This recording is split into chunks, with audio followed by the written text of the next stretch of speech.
So the theme for this month is the greatest gift, the greatest gift. And last week I spoke to the challenge of fear.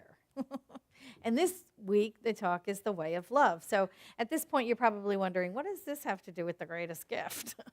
Well, the challenge of fear comes with a gift. The way of love comes with a gift. So what I wanted to say is that fear grows us. That's the gift in itself, It may be only a gift in retrospect, You may only be able to see that gift in your rearview mirror. After time and distance, you can say, wow, that was really great that I got over it, or that it happened, that it grew me in a certain way.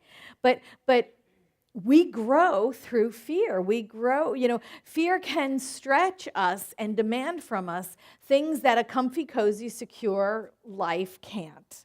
When we dig down in times of fear, we find those strengths within ourselves that perhaps we wouldn't find if everything was just wonderful. We become more in times of challenge. We find we're capable of more than ever before, So for me, that's the gift that fear brings. It brings that larger sense of self. It grows us in ways that comfort cannot.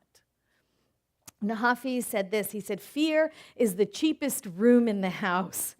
I would like to see you living in better conditions." I would like to see you living in better conditions.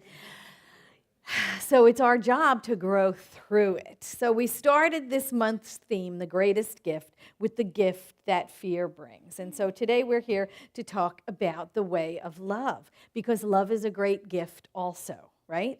Right? Oh, good. Okay, good. And Rumi said this. He said, love's greatest gift is its ability to make everything it touches sacred.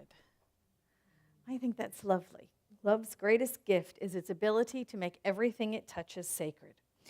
Ernest Holmes said, there's love in law, right? This is what he talks about the divine creative process, the divine creative principle, is that there is love in law. And love is the great impulsion, and law is the great propulsion. Love points the way, and law makes the way possible. You've heard that, I'm sure, over and over again. I've said it a million times. Sometimes. But it's true that love points the way. Love is the grand and great and glorious impulsion. It is the idea for our lives. It points the way.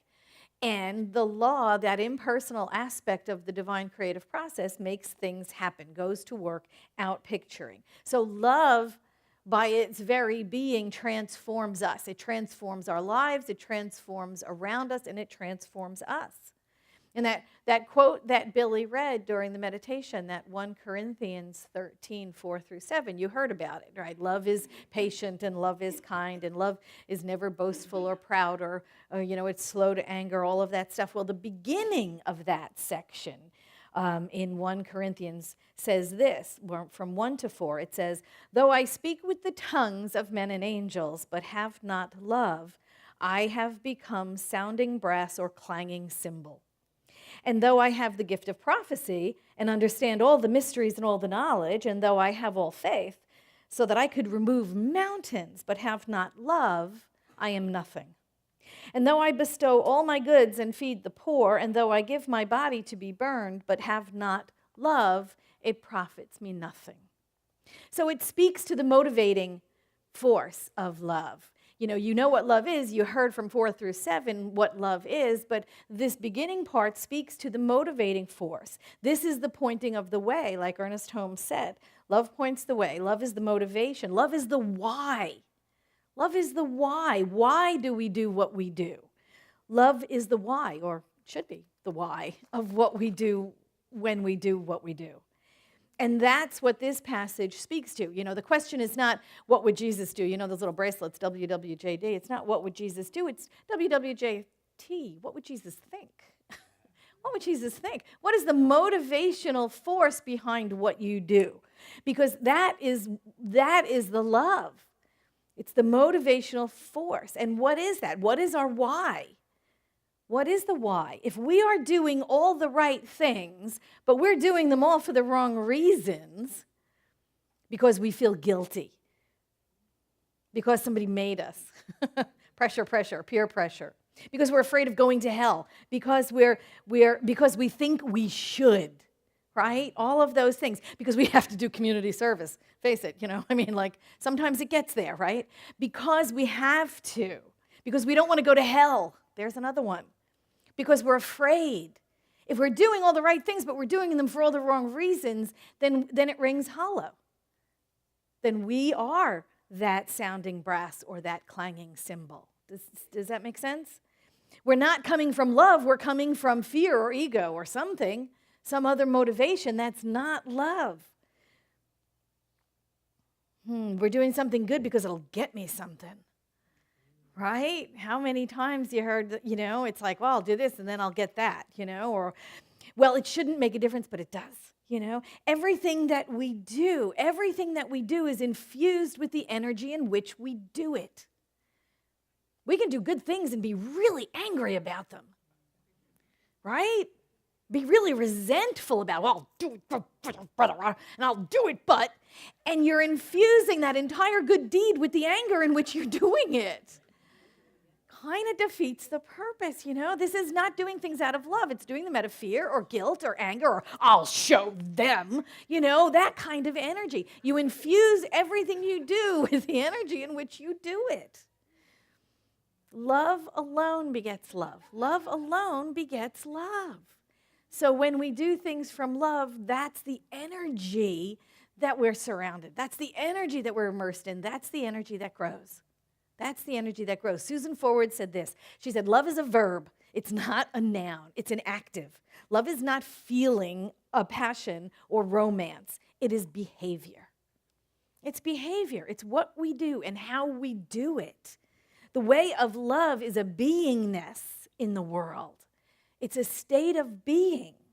We're always at choice, right? We're always at choice. So we can do things because we have to, or because people expect us to, or because we're afraid if we don't, something bad will happen, superstitious, right? Like those people, that just like, I have to do the right thing. I have to write this check. I have to make this donation because if I don't, something bad will happen to me. Oh, no, God's not superstitious. We don't need to do things like that. We don't need to do things out of anger. We don't need to do things out of displeasure. I'm going to show them a thing or two. We don't need to do that. So even if we manifest the thing we're doing, it is infused with that energy that we're doing it in. It is infused with the energy of ego or self-centeredness or getting, the desire to get instead of to give. Martin Luther King said this. He said, darkness cannot drive out darkness. Only light can do that. Hate cannot drive out hate. Only love can do that. And that's the energy that we're talking about, surrounding ourselves with the energy. The way of love is surrounding ourselves with that energy no matter what we're doing, to do it in the energy of love, to do it in a loving way, no matter what it is we're doing.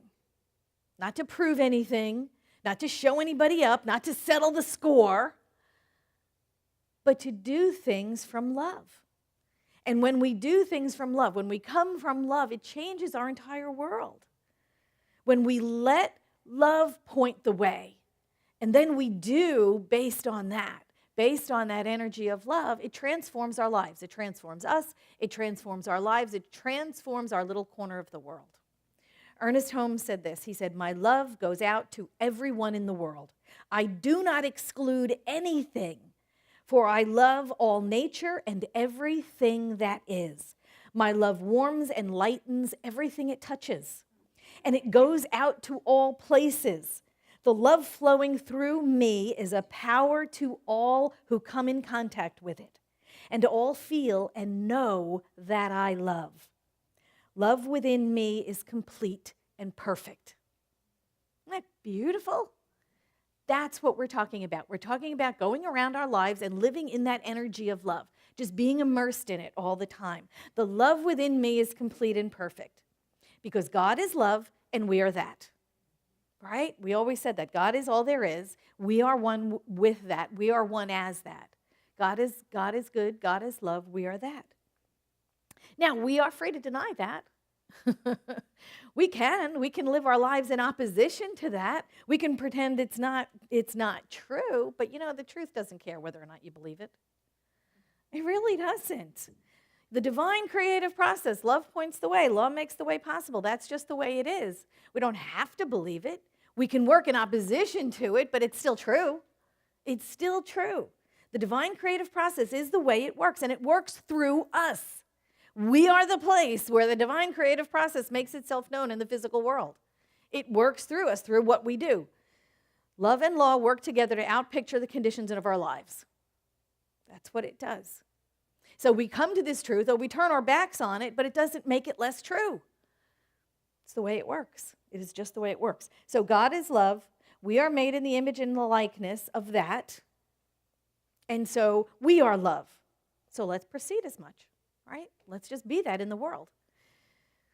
Taking away the protections that we've built up, taking away the walls we built up around ourselves to protect us from getting hurt, breaking all of that down and being open and vulnerable and just being undefended love in the world. Boom, that's us. Can you be that with us?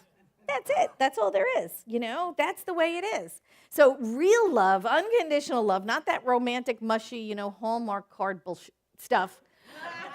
Not that, but the real unconditional love that Spirit has for its creations, And I'm not talking about the, if you loved me, you'd, whatever, fill in the blank, because that's not love either. That's some kind of weird bargaining, UN detente kind of thing. I don't know what that is, but that's not love either. If you loved me, you'd, whatever. That's just a bargaining chip. I'm talking about real unconditional love. Yasmin Mogahed said this: try not to confuse attachment with love.